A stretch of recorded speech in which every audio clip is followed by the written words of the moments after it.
1부 때는 광고를 드렸는데 2부 때 빼놓아서 또 추가를 합니다. 가정에 부모님이 믿지 않으시는데 연로하셔서 또 70도 되시고, 그래서 또 이번 기회에 우리 또 이렇게 받으시는 우리 어르신들 보니까 부모님 생각이 나시고, 그러시면은 사무실에 연락을 해주세요. 그러면 뭐 큰 선물은 아니지만 작은 것을 가지고 또 방문해서 신방하고 또 예배도 드리고 복음도 전하고 할 수 있는 기회가 되면 좋겠습니다. 오늘 지난 주일에 어린이 주일이고 이번에 이제 어버이 주일로 보냅니다. 그래서 오늘 성경 공부 내용도 오늘 본문 내용 나가고요. 지난주에 처음에 잘못 나갔던 우리 16가는 이제 다음 주에 나누게 됩니다. 그래서 다음 주에 다시 한번 우리 성경 공부 내용을 주보로 16가 내보내도록 하겠습니다. 어버이 주일이라, 어버이라는 말 그 부모님이라는 뜻인데 이제는 잘 쓰지 않고 있죠. 부모님과 자녀가 모여서 한 가정을 이제 이루게 되는데, 가정이 인간이 맺는 관계 중에서 가장 기본적인 관계이고 또 그만큼 소중하다는 것을 의미합니다. 그래서 하나님께서는 처음에 아담을 만드신 후에 혼자 사는 것이 좋지 않다, 독처하는 것이 좋지 않다, 그래서 돕는 배필로 또 다른 사람을 만드시는, 그래서 하와를 만드심으로 관계를 그때 또 창조하십니다. 창세기 2장 18절에 여호와 하나님이 이르시되 사람이 혼자 사는 것이 좋지 아니 내가 그를 위하여 돕는 배필을 지으리라 하시니라. 그래서 돕는 배필이 이제 하와의 역할인데, 그게 어떤 이 사람은 돕는 사람이고 이 사람은 도움을 받는 사람이다라는 어떤 의미는 아니고, 그 관계라는 것이 아담만 있을 때는 인간의 관계라는 것이 창조되지 않았는데, 하와가 등장함으로 돕는 배필이 되고 관계가 만들어지는 거죠. 그래서 관계라는 것은 서로 돕는 그런 작용이 일어난다. 이거 창조할 때 하나님께서 만드셨던 내용입니다. 그리고 창세기 1장 27절 28절에 보시면 처음에 그 관계성을 만드신 것이 남자와 여자로서 그렇게 관계성을 만드셨죠. 하나님이 자기 형상 곧 하나님의 형상대로 사람을 창조하시되 남자와 여자를 창조하셔서 관계를 그렇게 만드셨습니다. 28절에 그 관계성을 가지고 무엇을 하느냐? 하나님이 맡기신 사명을 감당하게 됩니다. 같이 읽겠습니다. 하나님이 그들에게 복을 주시며 하나님이 그들에게 이르시되 생육하고 번성하여 땅에 충만하라. 땅을 정복하라. 바다의 물고기와 하늘의 새와 땅에 움직이는 모든 생물을 다스리라 하시니라. 아멘. 그래서 앞에서 창조한 모든 생물을 다스리는 사명을 주셨는데, 이 다스리는 사명은 아시다시피 고통이 아니라고 했습니다. 일이라는 게 고통이 아니라 하나님이 주신 사명 감당하면서 하나님과 살아가는 그런 하나님 나라를 하나님께서 그렇게 주셨던 겁니다. 그래서 남자와 여자를 창조하시고 그 사명 감당할 수 있도록 복을 주시고, 그 복을 주심과 함께 생육과 번성의 그 놀라운 축복이 우리의 삶 속에서 이루어지게 되는 것입니다.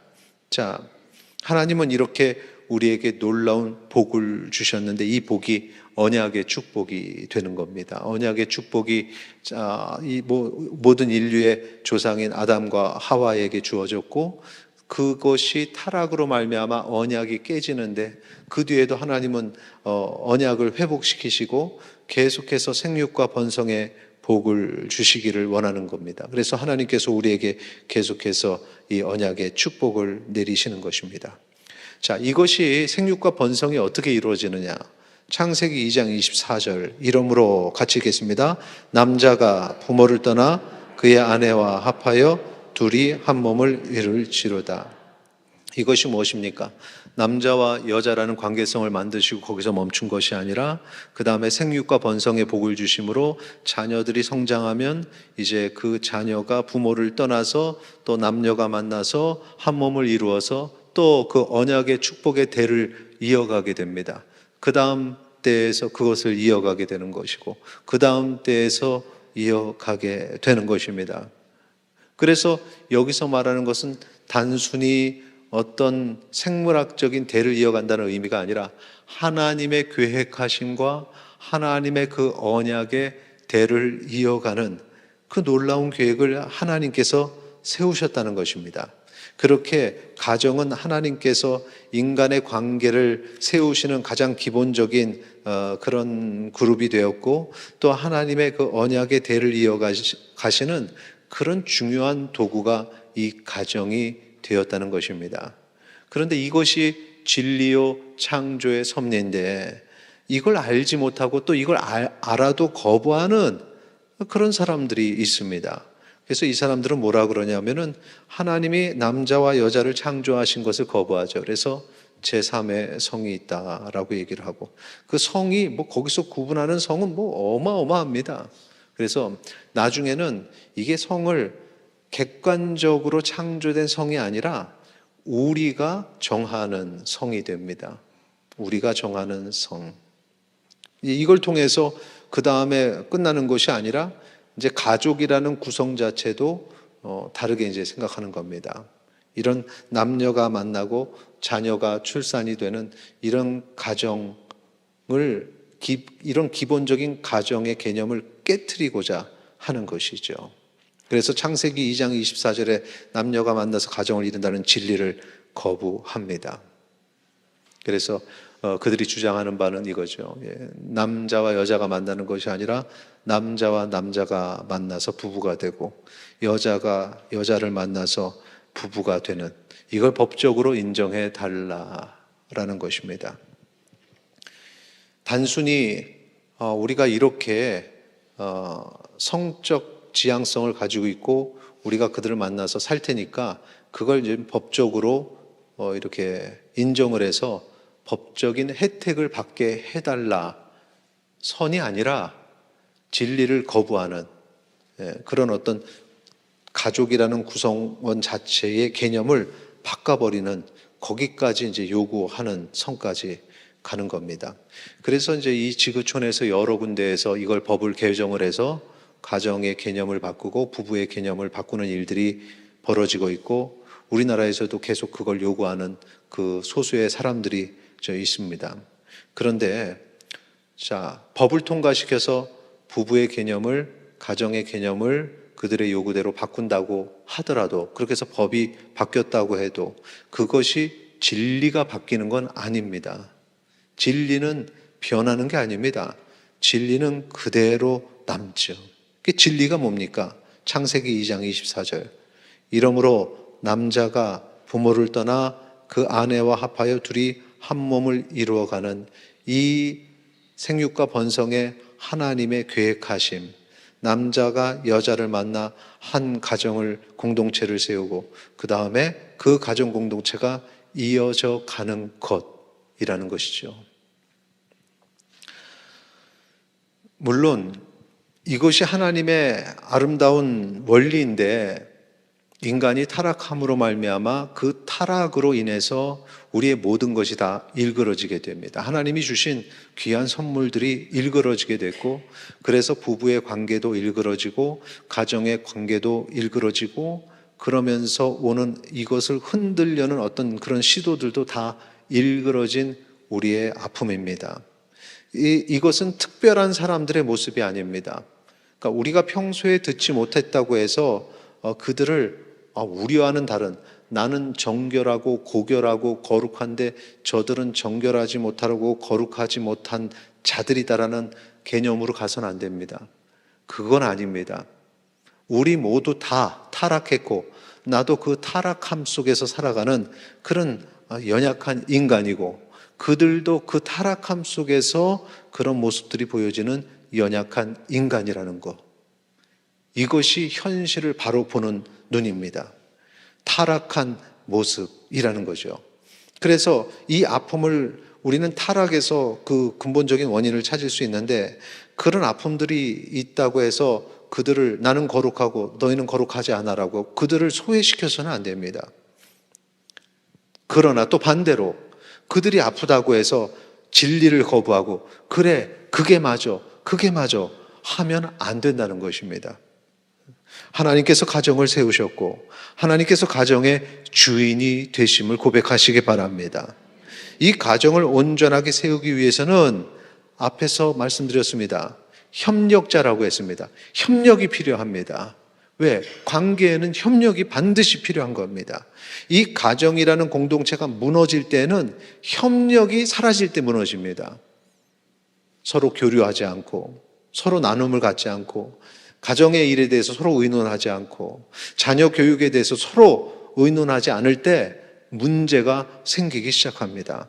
한 사람은 계속 협력을 구하는데 반대쪽에서 협력하지 않으면 그 관계가 깨어지고 무너지는 건 너무나 당연한 것입니다. 그래서 하나님께서 관계를 만드실 때는 협력자로서 세우셨다는 것입니다.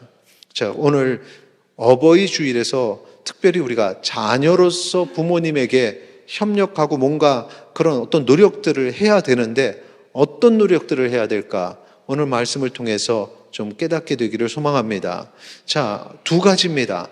부모를 대하는 자녀의 자세 두 가지. 그것이 무엇인지 함께 본문 읽으면서 찾도록 하겠습니다. 에베소서 6장 1절 2절 같이 읽겠습니다. 자녀들아 주 안에서 너희 부모에게 순종하라. 이것이 옳으니라. 내 아버지와 어머니를 공경하라. 이것은 약속이 있는 첫 계명이니. 자, 두 단어 부모를 대하는 자녀에 대해서 첫째는 무엇입니까? 순종, 두 번째는 공경이죠. 예, 공경. 이 두 가지 순종과 공경입니다. 그럼 이제 순종을 살펴보겠습니다. 순종이 무엇입니까? 그냥 모든 부모가 요구하면 부모이기 때문에 자녀는 순종해야 된다, 따라야 된다. 너는 내가 너 낳았어, 넌 그냥 무조건 따라야 돼. 이거의 순종이 아닙니다. 여기서 말하는 순종에는 전제 조건이 있습니다. 다시 한번 1절을 보시면 자녀들아 너희 부모에게 순종하라. 무슨 말이 붙어 있습니까? 주 안에서라는 말이 붙어 있습니다. 주 안에서. 그러니까 주 안에서라는 것이 상당히 구체적으로 우리에게 뭔가를 주질 않아서 이게 무슨 뜻인가? 주 안에서. 골로새서 3장 20절 보면은 비슷한 말씀이 있는데 이렇게 말합니다. 자녀들아 모든 일에 부모에게 순종하라. 이는 주 안에서라는 말이 이게 같은 말이 담겨져 있죠. 근데 추가적인 정보가 기쁘게 하는 것이니라. 주 안에서 기쁘게 하는 것. 여기서 기쁘게 한다고 했는데 첫째 기쁘게 하는 대상 하나님이 우선입니다. 우리 주님이 기뻐하시는 관계. 그러니까 부모가 자녀에게 뭘 시키든 자녀는 무조건 순종해야 돼가 아니라 그것이 주 안에서 하나님이 기뻐하실 만한 일인가. 하나님이 기뻐하시도록 순종하는 것. 그 다음에 이제 부모님이 그것으로 인해 기뻐하는 거죠. 그래서 여기서 중요한 것은 하나님이 기뻐하시는 그런 행위가 여기서의 순종입니다. 골로새서 3장 22절에 보시면 이제 순종의 관계를 종이 주인에게 순종하고 또 자녀가 부모에게 순종하고 이런 여러 관계 속에서 순종해야 될 관계를 얘기하면서 종들아 모든 일에 육신의 상전들에게 순종하되라는 단어를 얘기하죠. 순종이란 말이. 그런데 사람을 기쁘게 하는 자와 같이 눈가림만 하지 말고 종들이 주인을 기뻐할 때 주인이 기뻐하는 거에 맞춰서 이게 진리 가운데 거하는 건지 하나님이 기뻐하는 건지 생각도 않고 그냥 주인이 원하고 기뻐하는 대로만 하는 건 이건 안 된다. 이건 눈가림만 하지 말고 이렇게 해서 안 된다. 그 다음에 뭐라고 되어 있습니까? 오직 주를 두려워하여 성실한 마음을 하라. 그러니까 여기서 효도하는 것, 부모님에게 순종하는 것의 목적은 하나님이 기뻐하시는 것이다. 하나님이 기준이 되는 것입니다. 하나님이 기준인 것. 사람을 기쁘게 하는 자와 같이 되지 말고 하나님을 기쁘게 하는 사람이 되어야 되는데 이 원리가 내가 부모님에게 순종할 때에도 똑같이 적용이 되는 겁니다. 그래서 부모가 하나님이 원치 아니하시는 하나님 기뻐하지 아니하시는 일을 자녀에게 강요한다. 그럴 때는 그것에 대해서 아니라고 말할 수 있어야 되는 것입니다.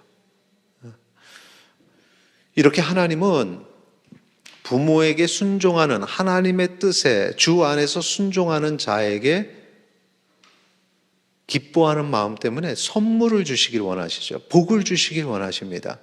골로새서 3장 23절 24절 같이 계십니다. 무슨 일을 하든지 마음을 다하여 주께 하듯 하고 사람에게 하듯 하지 말라. 이는 기업의 상을 주께 받을 줄 아나니 너희는 주 그리스도를 섬기느니라. 아멘. 자, 주 그리스도를 섬길 때 그 상을 어디서 받느냐? 주님께 받는다. 골로새 3장 24절의 말씀이 이제 부모님과의 관계에 있어서도 부모님께 잘할 때 내가 이렇게 잘하면 부모님이 나에게 뭔가를 주겠지 이렇게 생각하면 안 되고 그냥 하나님이 주시는 그 상을 바라보면서 부모님에게 잘해라 라는 의미입니다. 그리고 23절에 그래서 무슨 일을 하든지 마음을 다하여 주께 하듯 해야지 사람에게 하듯 하면 안 된다.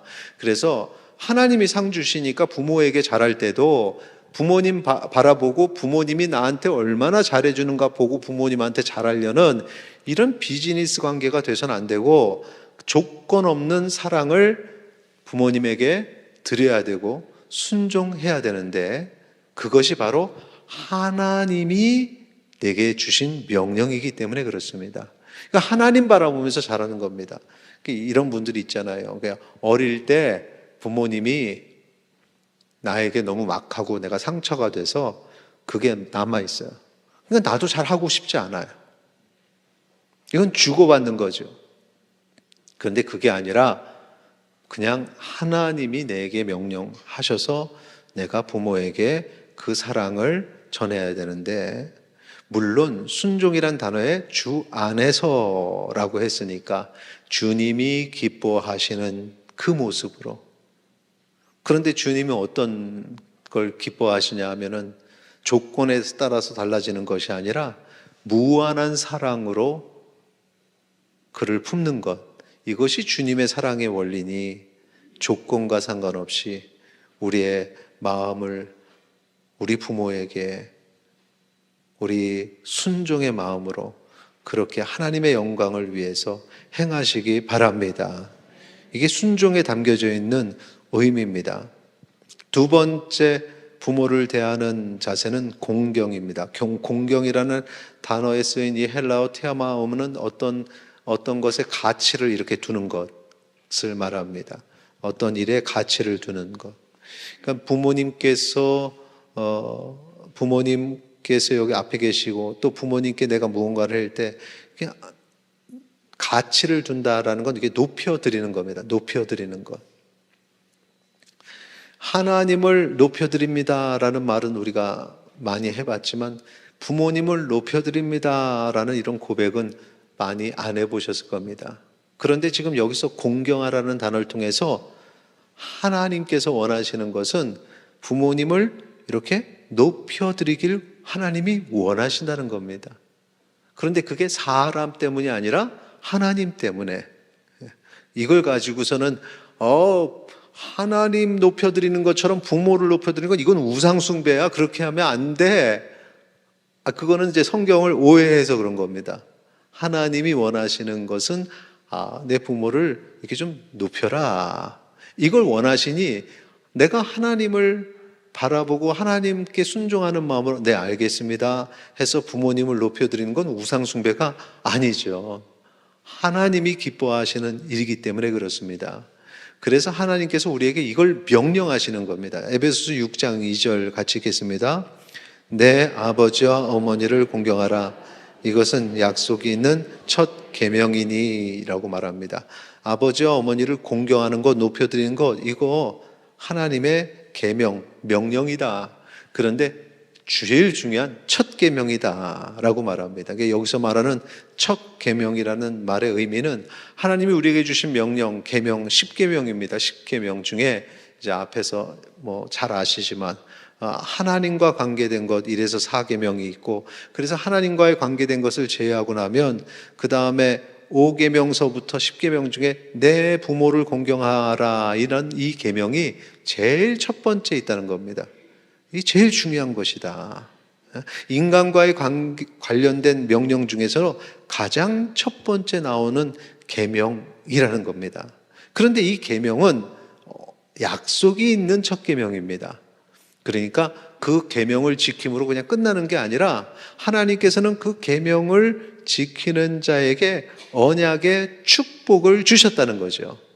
그걸 따르는 자가 하나님께서 복을 주시는 겁니다. 자, 에베소 6장 2절 3절 2절 읽고 3절로 넘어가겠습니다. 같이 읽겠습니다.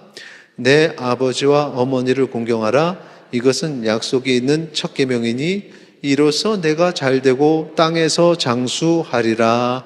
아멘. 그래서 그냥 명령 따라 이게 아니라 이거 잘하면 하나님이 복을 주신다. 그게 장수의 복이라고 했습니다. 잘 되는 복, 장수의 복. 여기서 이 장수의 복이라고 말한 게 단순히 이제 육신의 삶이 긴 그런 복이 아니라 하나님이 주시는 언약의 축복이라고 했습니다. 영생의 복을 말하는 겁니다. 그래서 영생을 누릴 자격이 우리에게 있는데, 그런데 이것을 이제 오해하면 효도하면 구원받는다가 아니라 이것도 마찬가지로 언약, 우리 율법의 행위에 대한 것 똑같은 것처럼 하나님 앞에 믿음을 고백한 자는 영생을 누리고 영생을 누리는 자는 항상 하나님의 명령에 순종하는 삶을 살게 되죠. 그래서 그 순종하는 삶의 모습들, 다양한 여러 가지 삶의 제사들, 그런 모습들 중에 부모를 공경하는 것이 또 다른 하나의 삶의 예배라는 사실을 기억하시기 바랍니다. 그러니까 부모에게 효도하는 것은 예배를 드리는 것입니다. 삶을 통해서 하나님께 영광을 올리는 것입니다. 그래서 진정한 크리스찬은 효도한다. 예전에는 그런 걸 모르고 유교적 생각 속에 있다가 그렇게 복음이 증거되니까 뭐 제사를 안 드린다는, 아니 돌아가신 후에 제사의 어떤 그 유교적인 틀에 맞춰서 드린다고 해서 그것이 효도다, 이런 생각이 잘못된 것이죠. 요즘에는 그 유교적인 해석도 좀 달라졌습니다. 그래서 뭐 그 당시에 그렇게 막 진수성찬으로 차려가지고 틀에 맞춰가지고 하는 게 그게 진짜 유교적인 해석은 아니라고 또 유교에 몸담으신 분들이 또 이렇게 조언을 하시고 얘기를 하십니다. 그러니까 그것들이 다 잘못된 생각이라는 것입니다. 그 잘못된 생각 중에 하나가 기독교가 효도를 거부하는가, 불효하는가, 그것도 잘못된 생각이라는 겁니다. 잘못된 생각이죠. 하나님이 뭐라고 하십니까? 하나님의 명령이라고, 효도하라고 하시는 것, 오늘 말씀 속에 깨닫게 되기를 소망합니다. 반대로 보면 크리스찬이 아닌 사람들은 부모 공경하는 것을 안 하려고 하는 그런 모습들이 자꾸 드러난다는 거예요. 그러니까 크리스찬이 아니기 때문에 드러나는 것이 아니라 하나님의 말씀에서 벗어나고 자꾸 우리가 타락하여 악한 삶의 모습 중에 일그러진 모습들 중에 불효가 있다는 겁니다. 자, 로마서 1장 28절 보시죠. 28절 보면 그들이 마음에 하나님 두기를 싫어하며, 그래서 하나님을 거부하는 자들, 상실한 마음으로 자꾸 악한 일들을 하는데, 29절에 보면 불의함, 추악, 탐욕, 악의, 시기, 살인, 이런 어떤 악함들이 드러나죠. 그런데 거기에 30절에 보니까 30절에 제일 마지막에 부모를 거역하는 것, 그러니까 앞에서 순종하라고 그랬는데 순종하지 않는 것이 바로 하나님 두기를 싫어하는 자들의 타락한 모습, 인간이 죄로 인해 그렇게 아름다운 모습을 상실해가는 모습 중에 하나라는 겁니다. 자, 그럼 결과가 무엇입니까? 그건 죄의 결과하고 똑같은 겁니다. 타락의 결과하고 똑같은 것입니다. 죽음이죠. 사망입니다. 그래서 그 뒤에 31절에 우매한 자, 배약한 자, 무정한 자, 무자비한 자까지 얘기하고 32절에 정리합니다. 그들이 이 같은 일을 행하는 자는 사형에 해당한다고 하나님께서 정하심을 알고도 행한다. 하나님은 그런 자들의 마지막은 사형이다, 사망이다, 죽음이다. 이것은 앞에 에베소서 6장 3절에 장수의 복과 반대편에 있는 것입니다. 그러니까 내 생명이 길리라, 장수한다. 이것의 반대편이 사망이다, 미래가 없다, 영생이 없다라는 것입니다. 이것이야말로 하나님께서 원하시는 말씀입니다. 그래서 어떤 사람들이 믿음 생활 정말 열심히 하는데 그 삶을 보니까 부모님을 거역하고 순종하지 않고 주 안에서 기쁨으로 주님 그렇게 주님의 명령에 따라서 부모님을 높여드려야 되는데 그렇게 하지 않는 사람이 있다면 그 사람의 믿음이 진정한 믿음일까? 믿음이 있다고 했는데 결국은 사망으로 갑니다. 영생을 누리지 못합니다. 그러니까 그 결과를 보면 저게 가짜였구나. 그냥 가짜로 드러낸 모습이었구나. 이걸 깨달아야 됩니다. 이걸 언제 깨달아야 되느냐? 물론 하나님의 말씀을 통해서도 깨달아야 되지만 여러분 드라마 볼 때도 깨달을 기회가 있습니다. 경건한 어떤 사람들 보면은 꼭 로마 카톨릭에 또 절에 가고 이러는데 어떤 사람이 되게 못된 사람인데 종교 생활하는 그런 드라마 장면 보면은 교회 다니는 사람들이 많이 나옵니다. 성경을 읽습니다. 그걸 보면서 깨달아야 됩니다. 내가 저 모습이 아닐까. 그 사람들은 다 가짜입니다. 믿음이 있는 척 하지만 믿음이 없는 사람들입니다. 가짜죠. 거짓 믿음.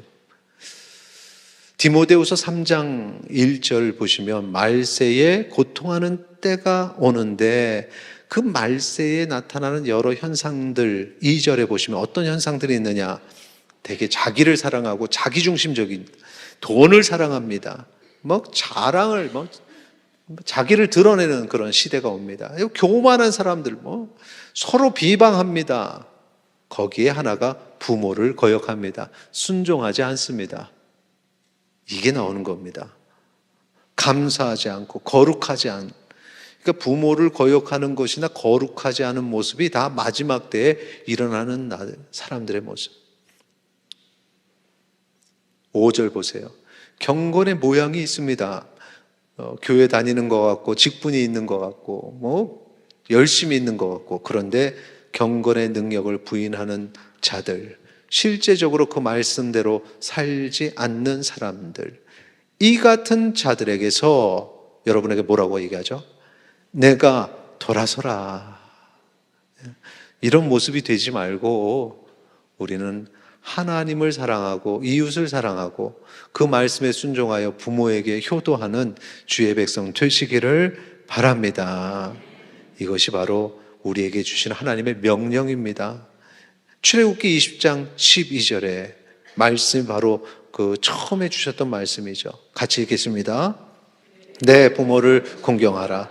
그리하면 내 하나님 여호와가 내게 준 땅에서 내 생명이 길리라. 아멘. 내 생명이 길리라. 장수의 복, 생육과 번성의 복. 지금 성경은 계속해서 같은 얘기를 하시는 거죠. 부모를 공경하지 않으면 사망이요. 부모를 공경하는 자는 내 생명이 길리라 장수의 복을 주신다 하셨으니 이것이 하나님이 우리에게 명령하신 하나님의 뜻이니 그 뜻에 순종하시기를 축원합니다. 신명기 4장 40절도 보세요. 오늘 내가 내게 명령하는 여호와의 규례와 명령을 지키라. 너와 내 후손이 복을 받아 내 하나님 여호와께서 내게 주시는 땅에서 한없이 오래 살리라. 할렐루야. 똑같은 말이 나오죠. 내 생명이 길리라. 장수한다. 내 한없이 오래 살리라. 근데 여기 보니까 너와 내 후손이 복을 받는다. 이걸 잘 기억하면 무슨 얘기냐 하면은 부모는 자녀에게 다 쏟아붓는다고. 거꾸로 부모에게 잘 할 건 생각 안 하고 부모님이 나에게 한 건 나도 부모님에게 자녀에겐 잘해요. 자녀에게는 잘하는데 부모님에게는 그만큼 못한다는 거죠. 이 미련한 사람입니다. 왜? 이 원리를 몰라서. 나와 내 후손이 복을 받아서 잘 되려면 어떻게 해야 됩니까? 부모님을 높여드리면 되는 겁니다. 두 단어, 무엇과 무엇을 하면 됩니까? 순종과 공경하는 마음을 가지면 됩니다. 그러면 나도 잘 되고 누구도 잘 된다? 내 자녀도 잘 된다. 자녀 잘 되기를 바라는 마음은 참, 그러니까 부모님들이 정말 대단하세요. 그러니까 우리 부모님도 대단하지만 여러분도 부모로서 대단합니다. 악한 사람도 자기 부모는 다 잘 되기를 원하더라고요. 악한 사람도 자녀한테는 막 모든 걸 다 쏟아넣어. 그래서 그 사람이 악한 행위를 하면서 뭐라 그럽니까? 다 너를 위해서 하는 거야. 그렇게 얘기하잖아요. 어떤 드라마인지 모르겠습니다만 여러분의 인생의 드라마들, 내가 악해진 건 너를 위해서라는 거지. 그런데 아닙니다. 부모에게 잘하면, 하나님 명령에 순종하면 자녀가 잘 된다는 사실을 기억하시기 바랍니다. 오늘 지난번에 한번 소개해 드렸던 내용인데, 독일 속담이 이런 속담이 있다고 어떤 책에 기록되어 있는 걸 제가 적었습니다. 같이 한번 읽어보겠습니다. 독일 속담의 시작. 어머니의 사랑은 최선의 사랑이며 하나님의 사랑은 최고의 사랑이다. 아멘. 그러니까 하나님의 사랑은 그 어떤 거고 비교할 수 없는 최고의 사랑인데, 근데 이 부모님의 사랑은 그 하나님의 사랑과 동등할 수는 없지만 우리 인간의 세상 속에서 최선을 다하는, 우리가 경험할 수 있는 가장 높은 곳에 있는 그런 사랑이 부모의 사랑이다. 예. 하늘이 하나님의 사랑이라면 하늘 아래에 있는 산 중에 제일 높은 그런 최고봉의 사랑이 바로 우리 부모님의 사랑. 그 사랑을 우리가 받았으니 우리가 자녀들에게도 그 사랑을 베푸는 건 중요하지만 우리 부모님은 순종하고 공경하는 주의 백성 되시기를 축원합니다.